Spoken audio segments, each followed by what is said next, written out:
Qaysi biri foydali, shakar yoki asal? Senga bir haqiqatni aytaman. Shakar bu do'st emas, u dushman. Shirinlik qilib tilingni aldasa-da, ichingni asta-sekin zaharlaydi. Har qo'shiq qon bosimini ko'taradi, yurakni qiynaydi, jigarga zarba beradi. Shakar seni kuchli qilmaydi, u seni qul qiladi. Ammo asal bu boshqa dunyo.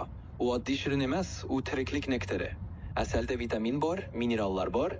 U mikroblarni o'ldiradi, ichakni davolaydi, tomirlarni tozalaydi. Bir qo'shir asal tanangga tabiatning imzosi.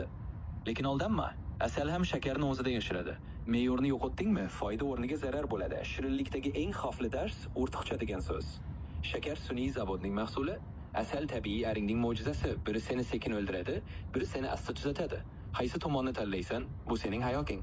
Haqiqat oddiy, shakar vaqtinchalik zavq, asal uzoq umr kaliti. Birinchisi seni sindiradi, ikkinchisi seni tiklaydi. Shirinlikda chanqaganingda haqiqiy kuch zavodda emas, tabiatda.